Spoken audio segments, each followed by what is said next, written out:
I'm going to share a lot of advice, a lot of insights, but really at the end of the day, a lot of it's for me as well. And I oftentimes have insecurities and limiting beliefs. And there's one person above all else that I connect with because he helps to crack me open. He is somebody that does a lot of work helping people to be in alignment with their goals, helping people to succeed, helping people to get over their limiting beliefs, helping people to find success financially, helping people with entrepreneurship. And his company, Autonomy, is also one of the sponsors of this incredible event.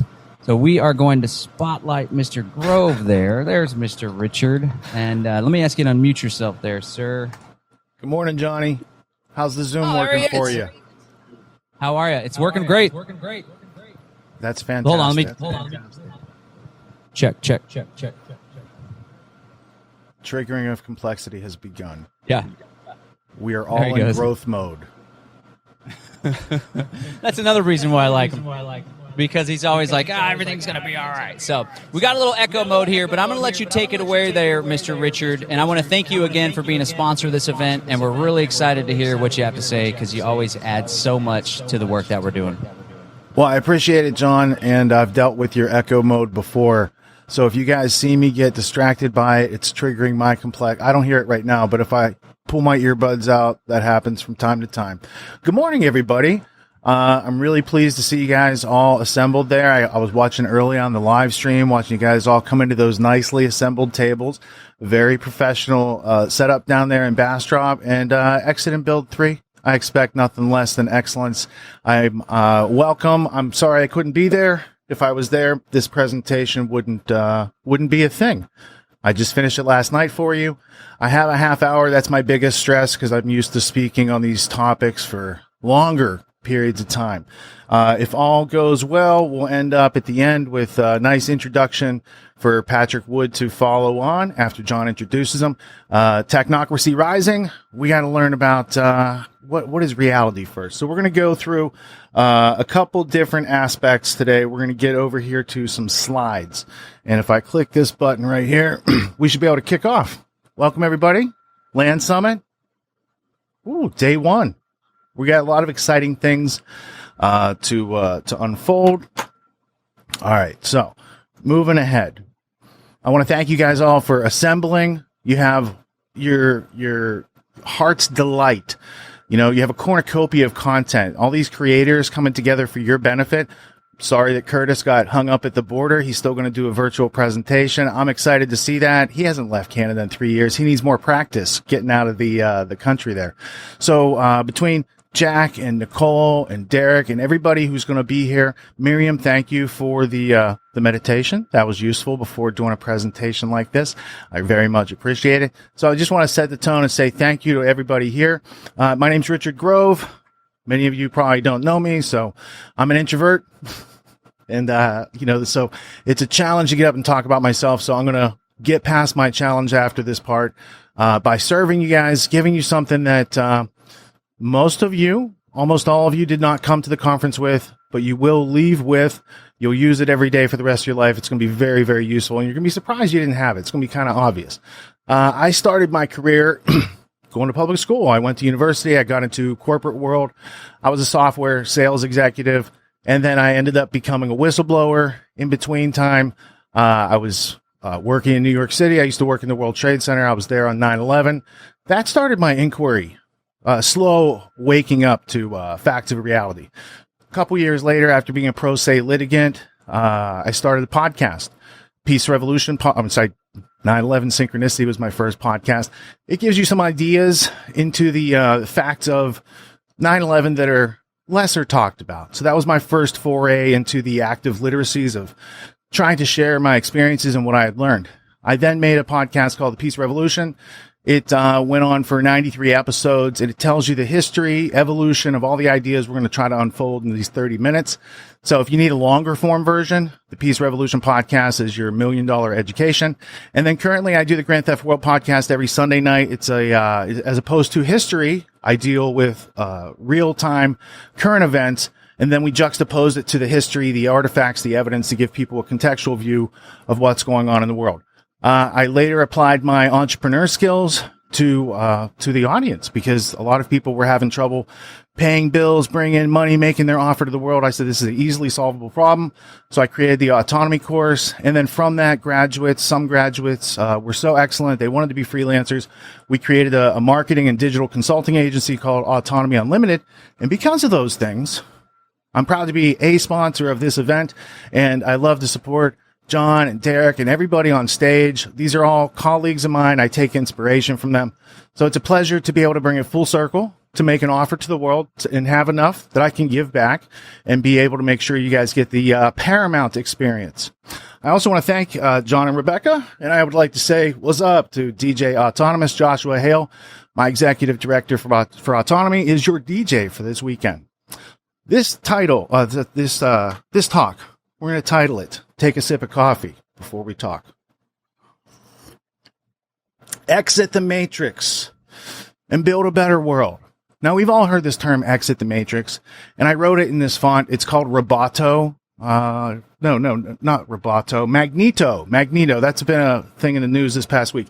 This Magneto font is meant to communicate something extraordinary to you, that to exit the matrix, we must first learn, what is the matrix?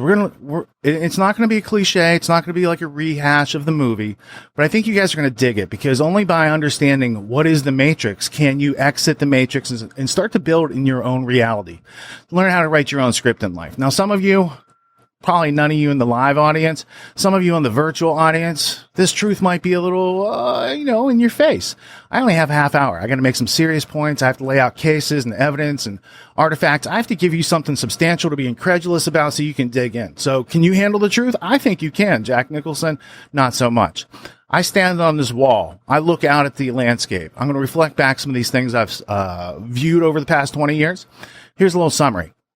There exists a non-elected class of rulers, and they're making plans for your life. I think you should know about them. I think you should see their plans, and I think you should have a choice to do something different, like exit and build, to be part of the greater reset, to see their plan and say, I think we can do better. The next part, their plans exist. It's a conspiracy. They are literally working and breathing together, and it's an open conspiracy. They do it in documents you can readily see, but they're not going to be shown to you. You have to learn how to go look for these things. Their power rests on the mindset of poverty, scarcity, and your assumptions.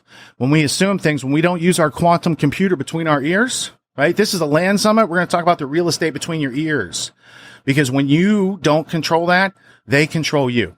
And last but not least, the solutions that exist, they're counterintuitive, but there's something every single person here can learn. And we're going to try at least glean some of that value in the next half hour. Now, here's a pro tip. I want you to be caveat emptor, buyer beware, verify, then trust, and be incredulous on your journey, because that's what helps you actually ignite your capacity and curiosity for learning. All right, so they want autonomous robots, they want autonomous cars, they want 15-minute cities, they want all this great technology, the AI. You guys have seen the ChatGPT wars going on, right? They want all this autonomous stuff. You know what they don't want?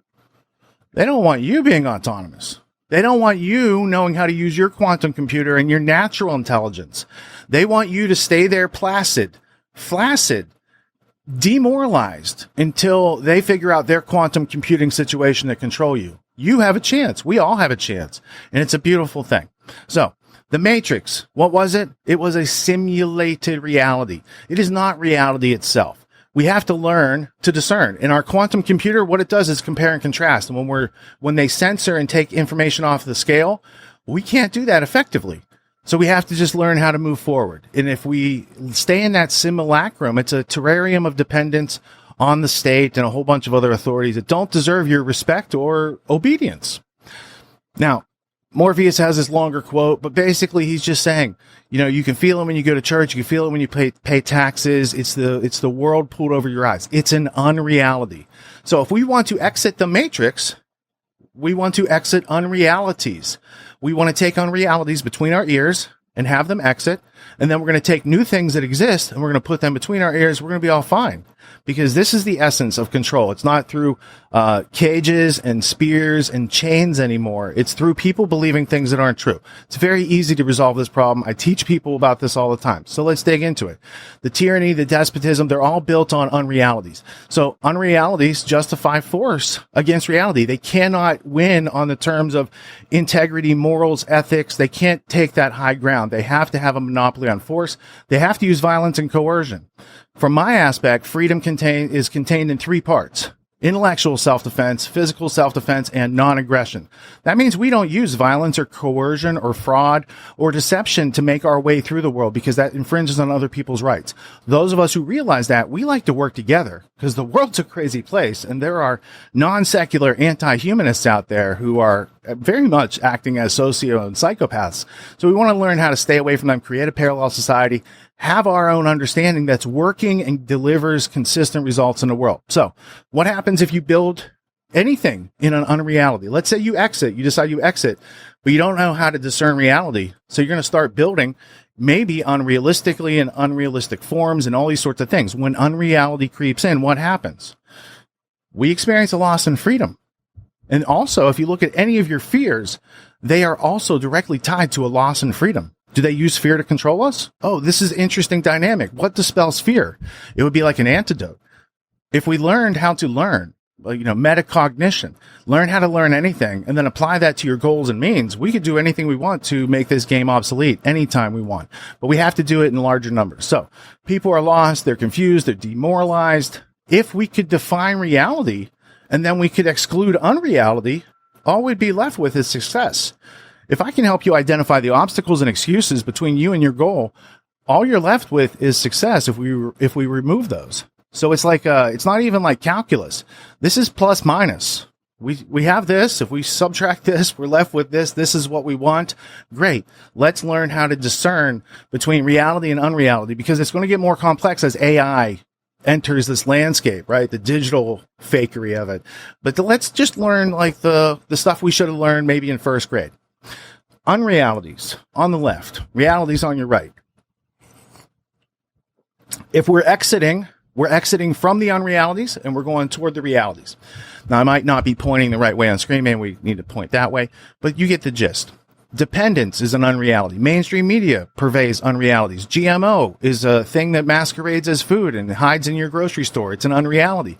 You want to move toward the self-reliance, the independence, the organic food, these types of thoughts, right? So his first shift, before you move physically, you should move mentally from these unrealities into these realistic modalities. Now, here's my hypothesis for today. If you can determine what reality is and what it is not, you should be able to dismiss what's not real as arbitrary and move on with your substantial, meaningful conduction of actions, judgments, choices in a day.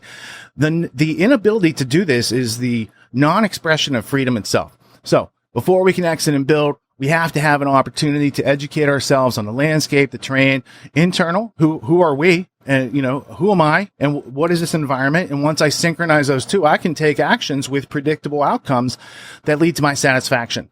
If somebody mucks with that process, I'm left with dissatisfaction, dystopia, anxiety, depression, all the things that most of the public endure every day and think it's like how life's supposed to be, right? Like we're all in some Russian Dostoevsky novel where everything sucks, right? So part one, what is reality?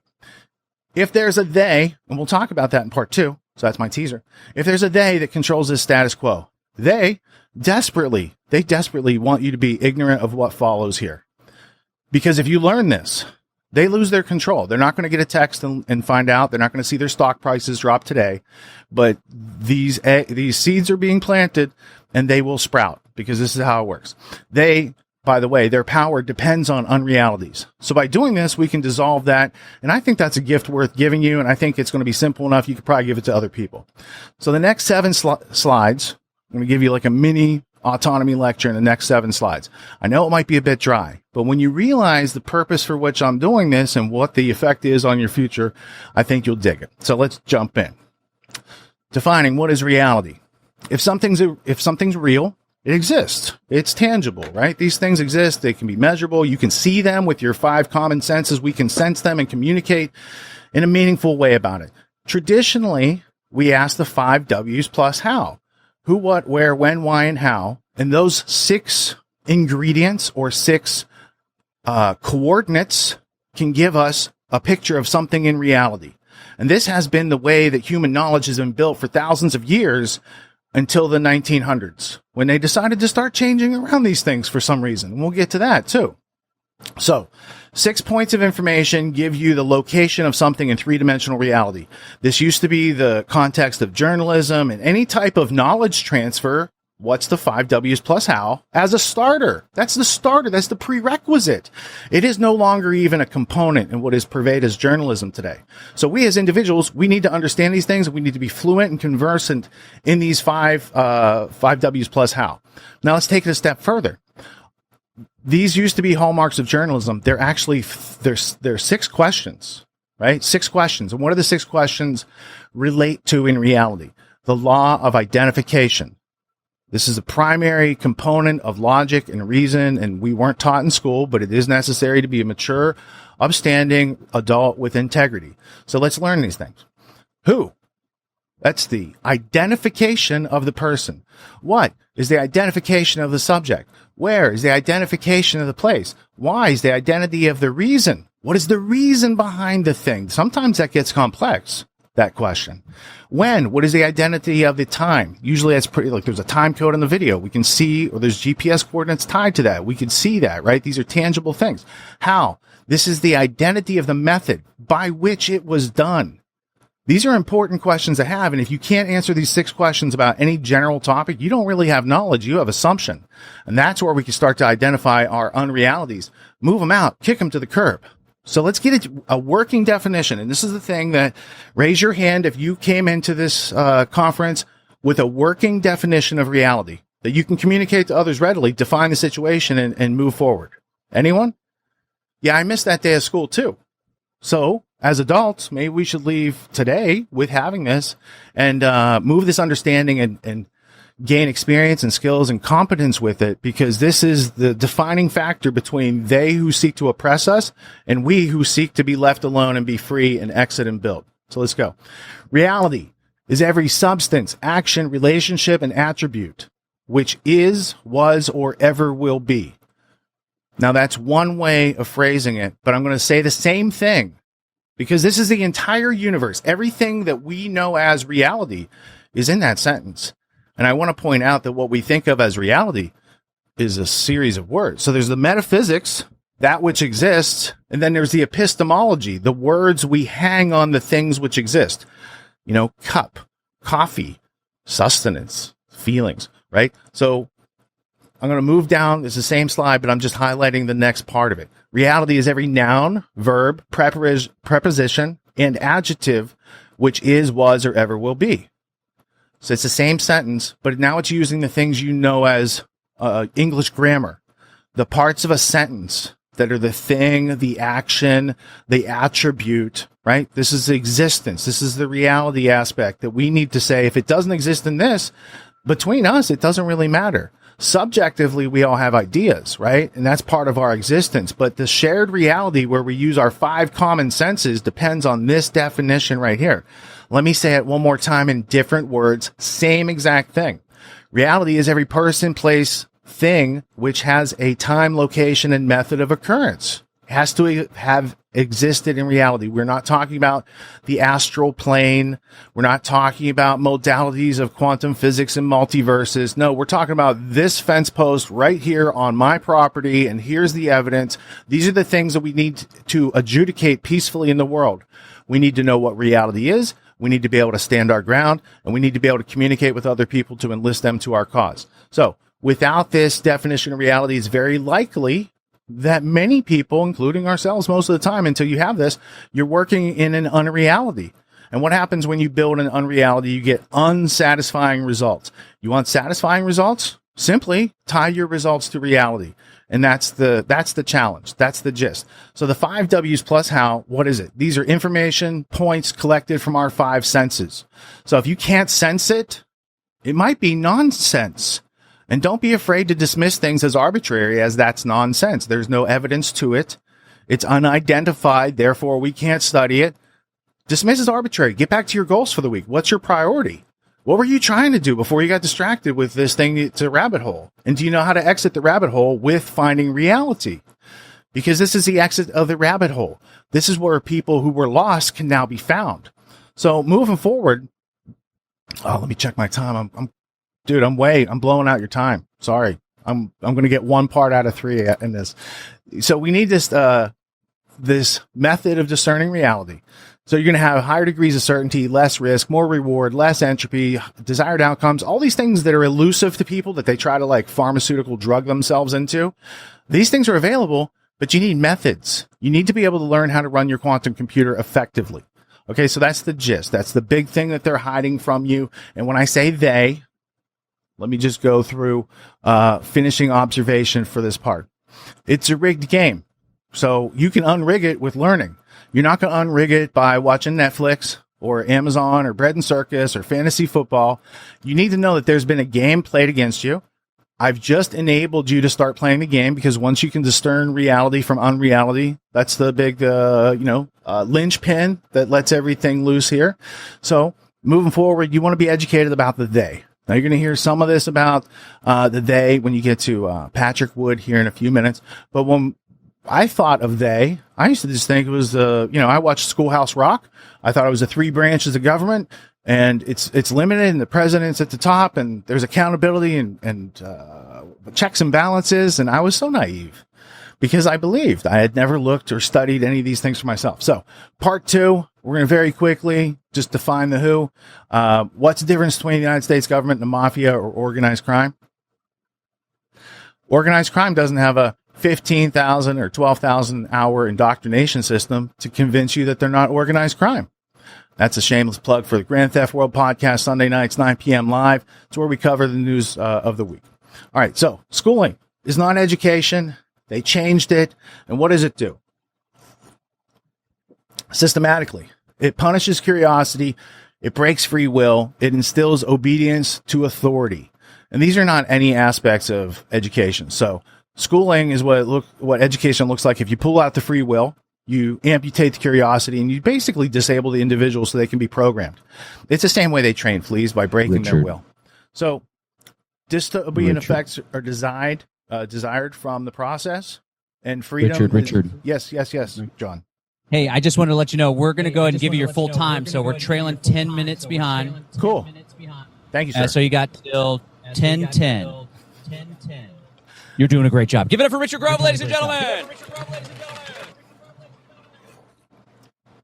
All right, so we've been indoctrinated through a system, and dystopian effects are desired, and they have been the outcome thus far.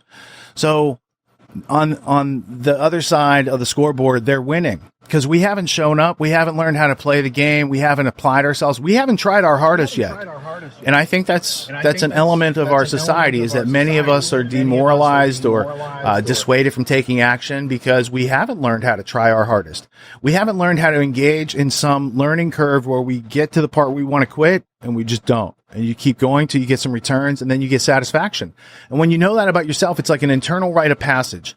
And when we are denied those rites of passage, we can be kept in an adolescent, extended adolescence capacity. So we're adult in body, but not really in mind. And you can know this by read through the great books of the Western world, where there's a great conversation where they build ideas on top of ideas on top of ideas to get our modern society. Most people today don't understand the history, lineage, evolution, and can't maintain what we have. We are being set up for destruction. I don't like that. I didn't start it. I didn't have that plan, but I do have a plan to make it, make a change, make their game obsolete. Because no one needed permission to attack the Death Star, right?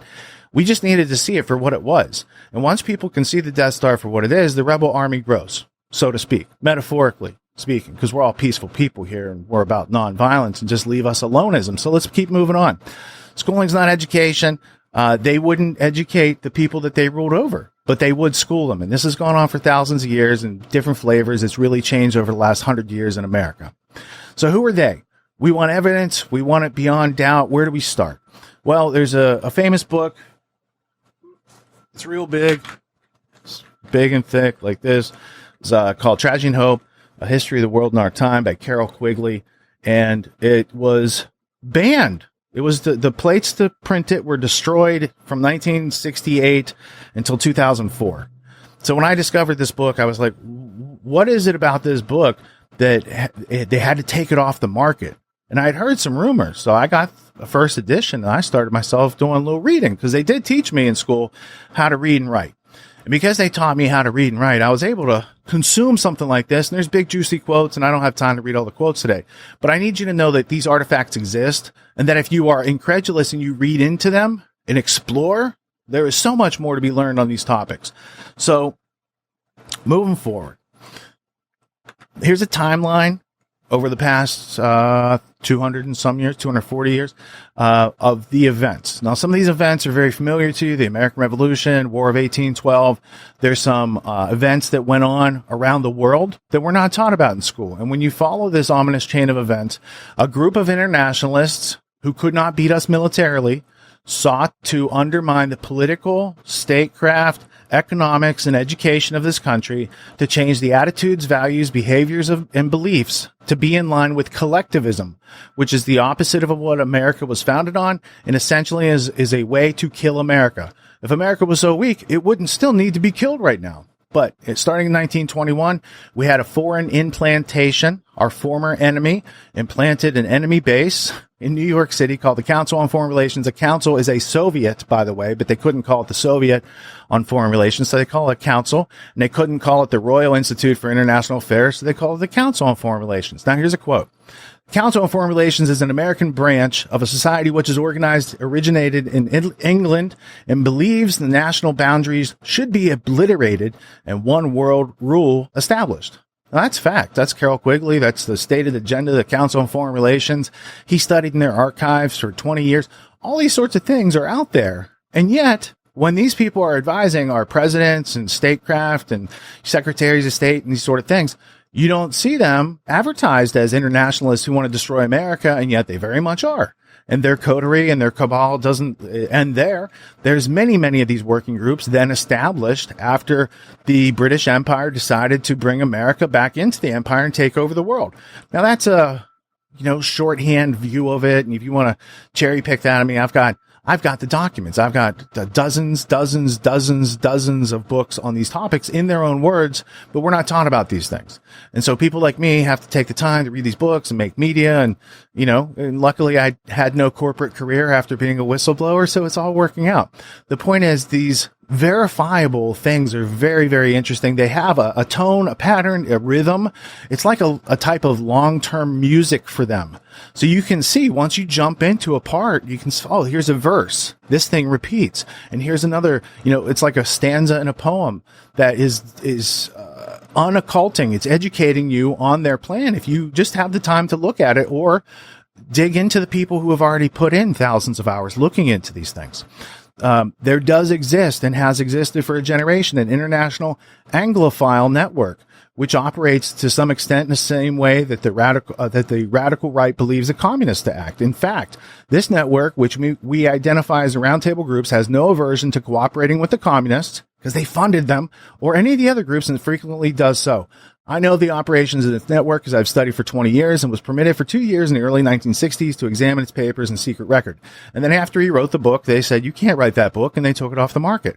Quigley also wrote another book, very quickly, called The Anglo-American Establishment. He wrote it in 1948, wasn't published until 1981, 30 plus years later, after his death, because it was too incendiary. He was afraid he would have gotten killed had that book been published during his lifetime. They had just killed John Kennedy in 1963. So by the time he comes out with Tragedy and Hope 1966, he's speaking a little bit more less candidly about these things and less like cloaked. This is the open admission of the plan, but few people take time to read a book you could read in a weekend. And thus they go through life kind of being continuously ignorant. So these very same people funded Lenin, Pol Pot, Trotsky, Stalin, all the big communists, hundreds of millions of people dead in the 20th century, funded by the same Western capitalism that currently puppets all the control in this country.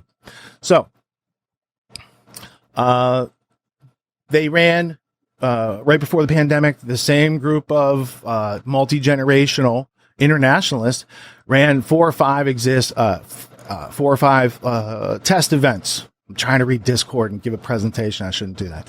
Event 201, Crimson Contagion, Clade X, Cyber Polygon, Dark Winter, all these sorts of things are being done by the trickle down of these robber barons and thinking work groups, let's call them working groups, like the Bilderberger Council on Foreign Relations, Trilateral Commission, World Economic Forum, Club of Rome. They have a depopulation eugenics agenda. It's clearly stated in all their books. I could show you a book like First Global Revolution, report by the Club of Rome. In here, they say that humanity is the enemy.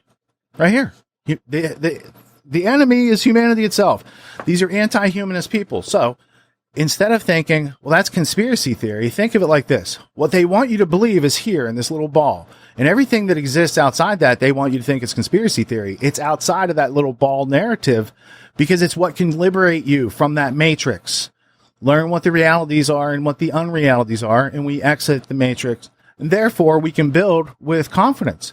They invent and create their plans to rule the world. We just have to up the game, but we can't do that till we know ourselves, know our environment, and get some goals and a good network going between ourselves. And that's why we're all here for Exit and Build. So, part 3, you and we, short and sweet. You have all the power. So let's integrate the optimism. Let's invigorate. Let's support each other. Let's be creative. Let's let our curiosity lead the way and not act like we know everything, because it's through these questions that we get to know ourselves, our environment, and what we want to do with the short time we have here on this planet in this life experience. On the other side of these rites of passage is a smarter, stronger, more competent, more successful you. And what does your future look like now that you can discern reality from unreality? Because that is the game-changing difference in any quantum computer's life. Let's put it that way. You guys need goals. If you go back to John's Live Free Academy CBDC presentation that I did, I showed goals, steps, all these great things on how to move forward. Once you can discern reality from unreality, then you want to get productive. Exit and Build means write your own script, means captain of your own ship, master of your own destiny, and it means really being independent of tyranny and despotism. And Steve Biko said the greatest weapon in the hands of the oppressor is the mind of the oppressed. So once we remove our assumptions, our unrealities, and the sense of scarcity that we can't outlearn or outgrow any of these problems, we win. We're winning. So summary, avoid dogma, embrace uncertainty, focus on community, be excellent to each other. I'm so proud that you guys are all there together, and I'm going to try to make it there in person with my family because I feel like I'm missing out. Exit, build, network, share. Thank you all. Patrick Wood's up next. Now I'll send the triggering of complexity back to John. And while I'm waiting, universityofreason.com/mindset. You've got a plug, you got a coupon code, Exit and Build, all in caps. And you get a free mindset course, critical thinking tools from, if you learn how to use your quantum computer, you're going to want some new programs to run. For you guys, they're free. For everyone else, there's a fee. I'm going to say it again. Yep. universityofreason.com/mindset. Coupon code, Exit and Build. All one word, all caps. And is spelled out. And you know what? I got buttons. While I'm waiting, I'm going to shamelessly, here's a website. And if we scroll down, the autonomy course, I hold it twice a year. I hold it live. So I put hundreds of hours into it each season. 12 weeks to the lifelong skills of success. It's not just about reality and unreality. It's about a whole bunch of executive skills, entrepreneur skills, things they don't teach us in school. And we've been doing it for 5 years. We've had 1,000 students go through. We do nothing but focus on excellence and igniting people's potential and helping them direct it toward their goals. Things are always going as planned in the land of freedom-based conferences. Oh, John's figuring out sound. All right, cool. So, can I show you guys real quick? I made my meme, my first big meme a couple weeks ago. I got this Tucker Carlson iceberg. Why was he fired? Was it the J6 footage? Is it because he's a Trump ally or Alex Jones ally? No, it goes deeper. It could be his communications about Ray Epps. It could be his RFK Jr. interview. It could be Jay Dyer's Eats the Bug skit, because that was a big deal right before he got fired. Or he just wanted to go solo. Next, I'm going to do a class here on improv and how to keep the audience busy. I'll be the rodeo clown. Seriously, though, I can be more useful to you, because along with the World Economic Forum was its kind of parent company organization. It's called the Club of Rome. So this is the Club of Rome's Limits to Growth. It's 1971, and you might say, how did that inspire the World Economic Forum? Because the World Economic Forum was built, created in 1971. They had their manifesto in 1973, and I would say that's because the Club of Rome, this wasn't the first paper. This is the project. They had a paper in 1970 called The Predicament of Mankind. Now, it's interesting that you would see mankind as a predicament, right? No, not so much. If you're a eugenicist and a depopulation expert type of person, and you got a bunch of people who think and act like that they're anti-human, secularists, you might have plans. You might call it the predicament of mankind. And if you read to the end of that paper, you might see them call as for solution, they need an annual world forum to progress these ideas. Pops Klaus Schwab. And the World Economic Forum comes directly from the Club of Rome. So when you reverse engineer the Great Reset, you don't only see people who are like Johnny on the spot, running exercises of the thing that happened, perfectly postured with their books and propaganda and Build Back Better, and Prince Charles, now King Chucky III, launches it with his tweets, right? All these things going on. You're not supposed to notice pesky patterns like that of people coordinating at meetings and leaving reports and saying you're not supposed to know that. You're supposed to be arguing over, beer cans, or you're supposed to be arguing over whatever the hot topic is this week that is trivial, unsubstantial, not meaningful, and not tied into your goals, priorities, or anything else that you have to do this week in life if you're a mature, responsible adult human being. So learning about the problems doesn't solve your problems, but it's hard to solve your problems until you learn. What is the game? Who are the people playing? How is it rigged against you? Now, their game sucks. How do we make it obsolete? Create a parallel society. Work amongst each other. Barter. Trade. Agorism. Create our own currencies. One foot in either world. You got to develop a strategy, because the CBDC, the social credit score, all these things are headed at us fast. And we're going to need strength in numbers to assert our intellectual self-defense, our physical self-defense, and our non-aggression in a peaceful way in the world. Oh, I get more time. Yeah, I can. Okay. I got that. So Patrick Wood's going to be coming up soon. I don't want to steal from John's intro, so here's what I'll say. 1976, Patrick Wood co-authored a book with Anthony C. Sutton called Trilaterals Over Washington. It was really interesting at the time because Sutton formerly worked at the Hoover Institute for Peace, and he got fired for doing his research. And he got fired by a Trilateral Commission guy called David Packard, who also later fired Steve Jobs.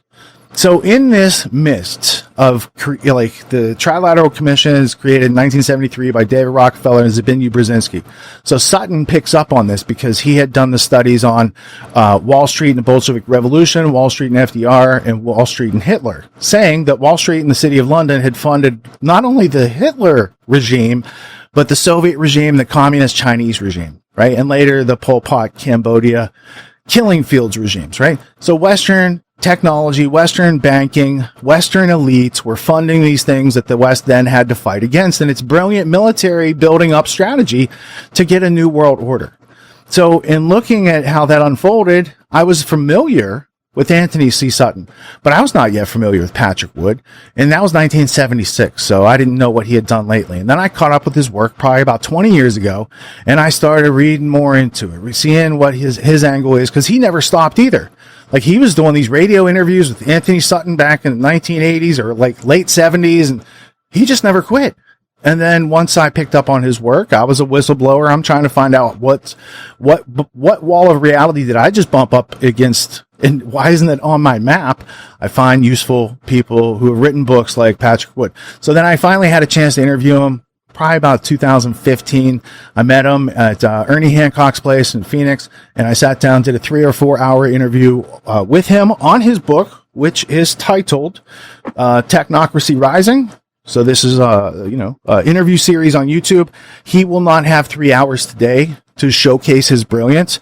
So I thought ahead of time, went back in my time machine, filmed him, put it on YouTube, and then you can watch it after this conference. It's the least I could do because I like to make a good impression on people I'm just meeting. We're meeting for the first time. And like I said, I'm an introvert, and that's how I roll.